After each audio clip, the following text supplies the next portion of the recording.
Hello and welcome to this MRC-PCH revision video. Today I'm going to discuss the pathophysiology of type 1 diabetes. So let's begin by taking a look at the pancreas. Now here we have a diagram representing the microscopic structure of the pancreas. On the outside in orange we can see the acini.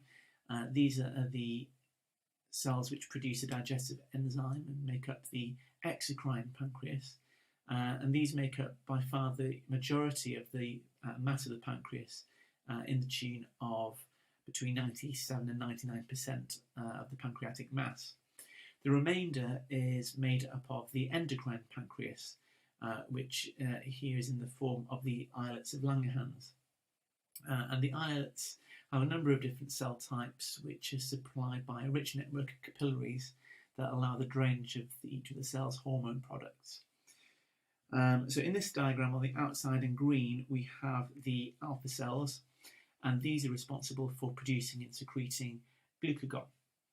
In the centre, the blue cells are the beta cells, and these are responsible for the production of insulin, and the brown cells are the delta cells, and these produce somatostatin. In diabetes, what's happening is individuals that are susceptible through a combination of genetics, exposures and other environmental factors produce autoimmunity against their own beta cells. What happens is they produce T and B lymphocytes, which in turn produce autoantibodies, and these form immune complexes that migrate into the islets, resulting in the infiltration of macrophages, which begin to consume and destroy the beta cells. And that looks like this. So here we have the autoimmune complexes entering the islets, and that leads to a progressive destruction of the beta cells. And as this occurs, the amount of insulin secreted by the pancreas falls. So let's take a look at that in a bit more detail. So here we have a graph representing time and the number of beta cells in the pancreas. And in normal individuals, that number remains pretty constant. But in diabetes, when we have the autoimmunity beginning, we then begin to see a fall in the number of beta cells. And this continues until we reach a level where we can no longer produce enough insulin to maintain a normal glucose level. So the number of cells falls further, and proportionally we have less insulin, and so we come to a point where we have so few beta cells that we can no longer produce enough insulin to maintain our glucose homeostasis, and it's at this point we begin to suffer symptoms such as polyuria, polydipsia, polyphagia, weight loss, etc.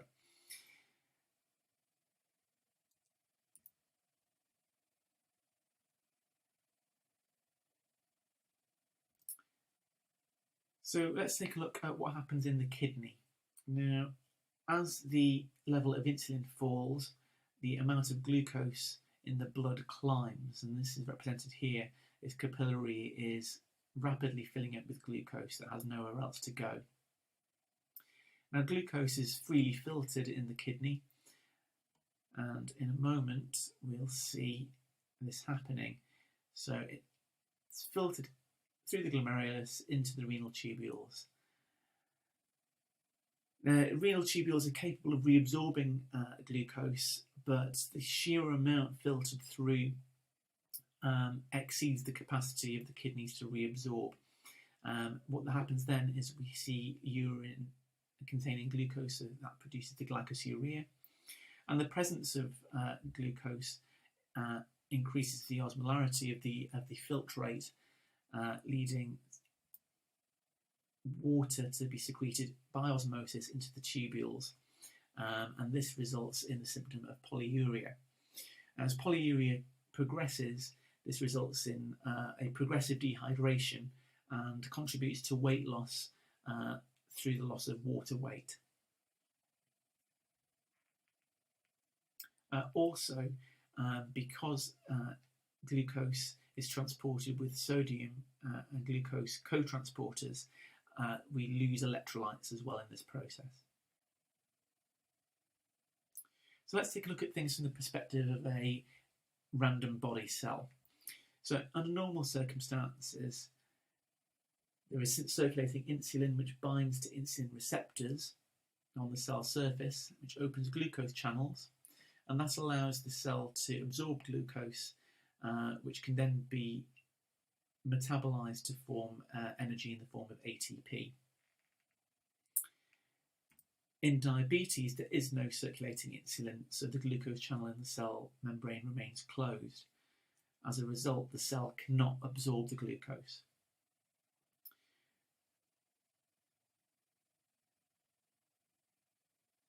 Now, even though there is enough glucose in the blood, the cell cannot utilise it, so the cell begins to starve as it can no longer absorb glucose and it can no longer produce ATP by normal means. This results in a cascade of hormones designed to kick off the catabolic processes to produce alternative fuel sources. So we're going to look at that in a lot more detail now.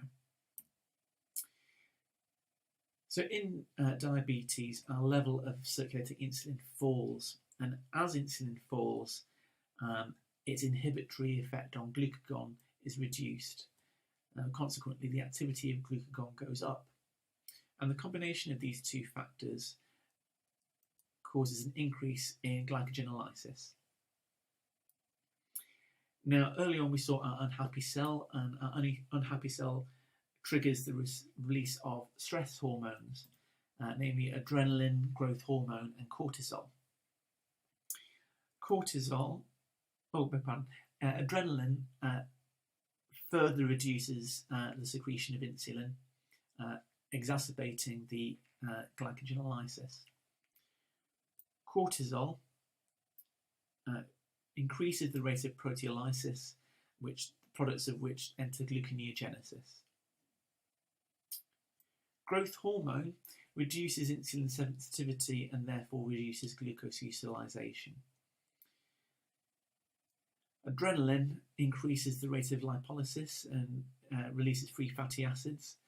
This results in further reduction in insulin sensitivity and leads on to ketogenesis. And the presence of ketone bodies further reduces glucose utilization. All of this results in an further increase in serum glucose. Now, as we no longer have the action of insulin to counter that, this accelerates the pathology. If no insulin is given, this process will continue on, leading to ongoing production of ketone bodies, which eventually reaches a level that can no longer be excreted by the kidneys. And once this happens, we begin to have ketoacidosis. Ketoacidosis will then lead on to coma and eventual death.